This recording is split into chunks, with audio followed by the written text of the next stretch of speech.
नमस्कार साथियों, आप सबका पुनः स्वागत है। तो भगवत गीता की श्रृंखला में आज हम लोग पढ़ने वाले हैं श्रीमद् भगवत गीता अध्याय 3 श्लोक अर्थ 11। इससे पहले हम लोगों ने अध्याय 1 अध्याय 2 पूरा कर लिया है। आप दोनों ही चैनल सनत वाजपेयी या श्रद्धा एस्ट्रो ज्योतिष में जाकर भगवत गीता प्लेलिस्ट में वो वीडियो देख सकते हैं।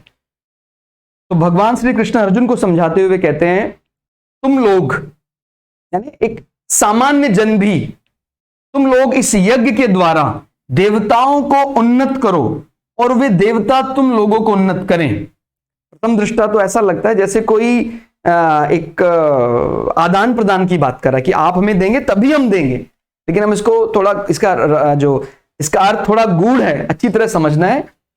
इस प्रकार निस्वार्थ भाव से एक दूसरे को उन्नत करते हुए तुम लोग परम कल्याण को प्राप्त हो जाओगे। अब मन में एक संशय आता है कि पहले तो ये बात लिखी गई है कि वो हमें कुछ दे रहे हैं, हम उसकी एवज में उनको दे रहे हैं, ऐसा प्रतीत होता है।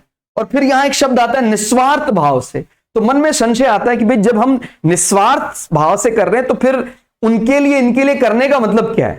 तो हमें एक बात ध्यान देनी जरूरी, जब भी देवताओं के लिए कहते हैं, जब भी हम बोलेंगे देवताओं के लिए, तो देवता अपने आप में ही सार्वभौम्य है, वो स्वार्थ की सीमा में आ ही नहीं सकता है।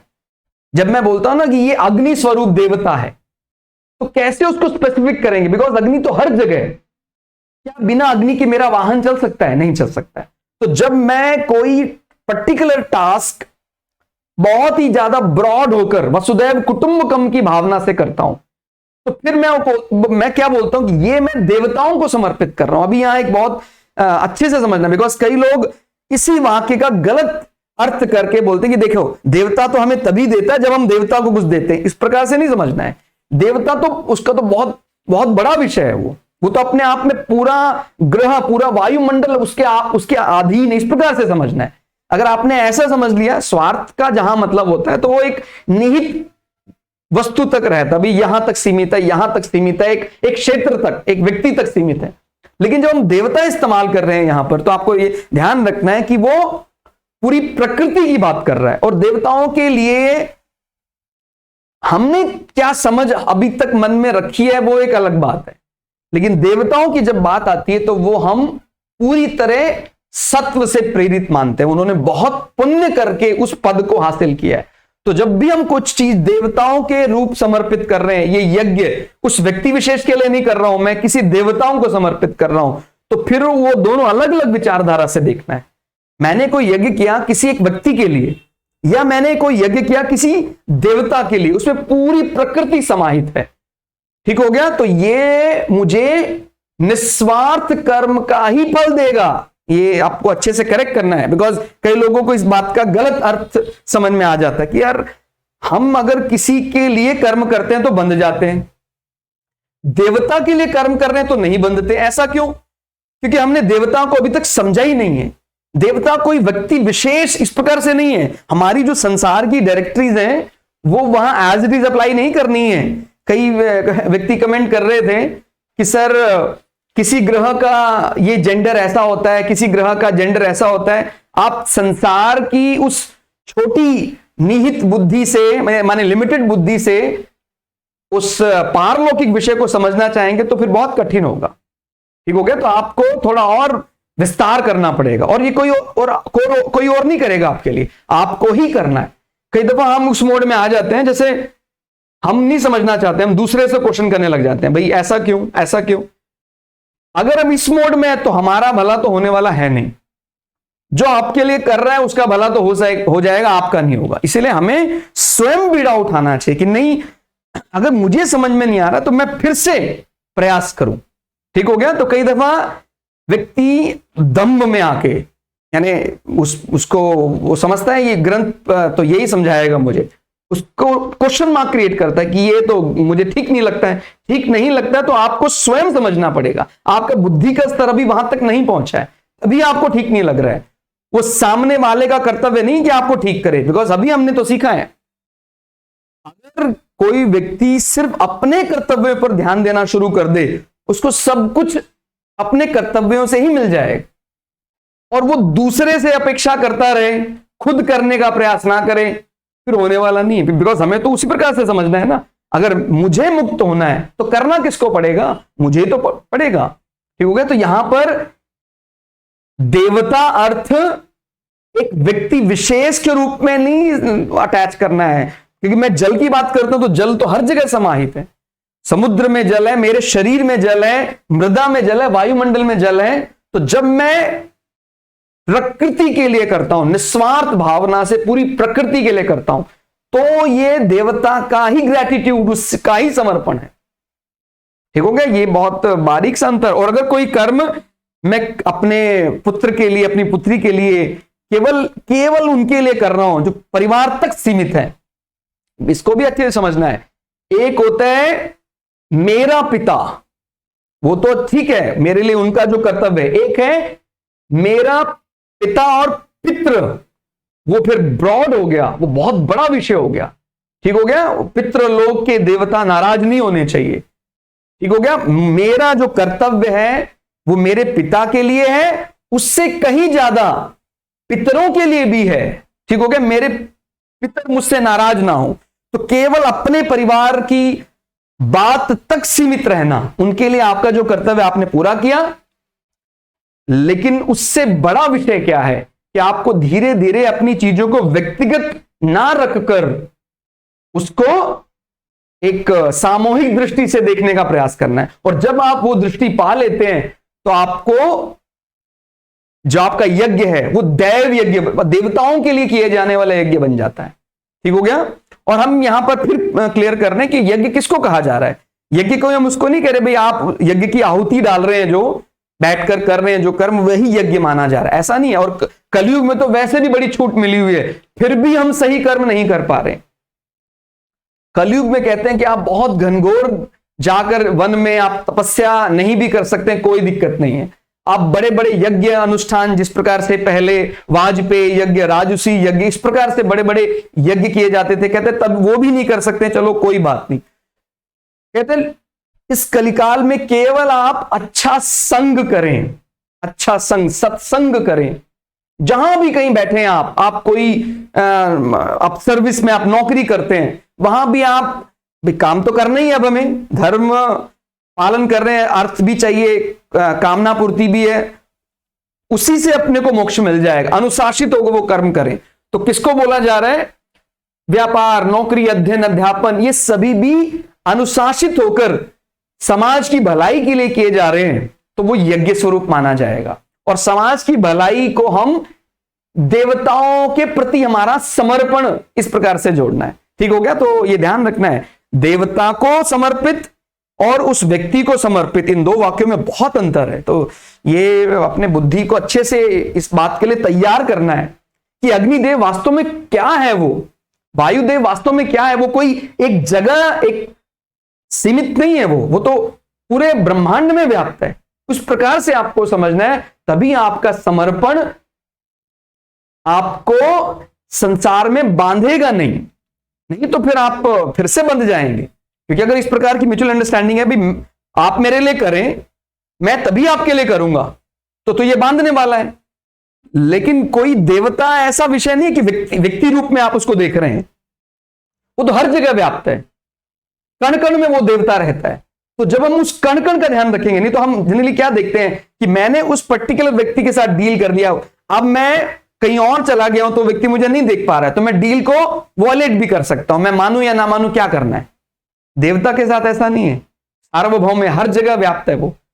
तो जब आपने समर्पण कर दिया है देवता के लिए यज्ञ कर दिया है, तो वो यहां भी चलेगा, वहां भी चलेगा, वहां पर भी आप भाग नहीं सकते हैं, उसको यज्ञ कर्म नहीं कहा जाएगा। ठीक हो गया। तो इस लाइन को अच्छे से समझना है। तुम लोग इस यज्ञ के द्वारा देवताओं को, प्रकृति को उन्नत करो। इन्हें वो निस्वार्थ भावना ही जगनी चाहिए। यहां पर देवता किसी व्यक्ति को जोड़कर नहीं देखना है, देवताओं को उन्नत करो और वो देवता तुम लोगों को उन्नत करे। और वो प्रकृति जो कण कण में जो दैवत्व समाया हुआ है, जो लॉ ऑफ कंजर्वेशन कर्मा है, जो सिद्धांत, मूलभूत सिद्धांत है, जो कर्म का फल देता है, वो ही कर्म का फल देने वाला शक्तिशाली प्रकृति देवता वो आपको उन्नत कर रहा है, वो प्रकृति आपको उन्नत कर रही है। ठीक हो गया। यहां पर कोई एक पर्टिकुलर व्यक्ति भावना से नहीं जोड़ना है इसको, इस प्रकार अब आपको शायद तो समझ में आएगा कैसे निस्वार्थ भाव आ गया। बिकॉज यहां पर अगर कोई व्यक्ति होता निस्वार्थ भाव हो ही नहीं सकता था। हम किसी के लिए कर्म कर रहे, वो मेरे लिए कर्म कर रहे, तो निस्वार्थ कैसे हो गया? ये तो स्वार्थ से किया गया कर्म है ना। लेकिन जब प्रकृति के लिए किया जा रहा है तो ये जो यज्ञ कर्म होता है उसमें निजी हित को नहीं माना जाता। जैसे हम जब वाजपेय यज्ञ कर रहे हैं, वाजपेय यज्ञ, वाज यानी पूरे समूह की रक्षा के लिए किए जाने वाला यज्ञ, वाज यानी एक बहुत बड़े समूह को कहते हैं। तो ये कोई एक पर्टिकुलर व्यक्ति के लिए नहीं है। हाँ, माध्यम कोई व्यक्ति बन सकता है, लेकिन वो पूरे समाज के कल्याण के लिए जब किया जा रहा है तो ही वो देवताओं को समर्पित कर्म कहा जा रहा है। ठीक हो गया? तो निस्वार्थ भाव से एक दूसरे को उन्नत करते हुए तुम लोग परम कल्याण को प्राप्त हो जाओगे। परम कल्याण का मतलब आप जानते हैं, जिसके वही परम कल्याण है जिसके हम वास्तविक सीकर है, जो चीज हमको वास्तव में चाहिए, जो वास्तविक सुख है, जो हमें सदा के लिए अमर कर दे, जिसके बाद ना जीत हो ना हार हो। अब कई लोग कहते हैं कि सर मेरा जीवन बहुत बढ़िया अनुशासित हो गया है, फिर भी इसके बाद भी डेली उसको सुबह वही सेम रूटीन फॉलो करना पड़ता है। सुबह उठ रहा है, शाम को फिर उस अपना लेट जाता है, फिर सुबह उठता है, तो ये उसको डेली फॉलो करना पड़ रहा है। मैं ये नहीं कह रहा हमें इस चीज से भागना है, लेकिन एक ऐसा भी लेवल आता है, एक ऐसा मुक्ति का आता है जहां पर फिर शाम या सुबह ये अंतर खत्म हो जाते हैं।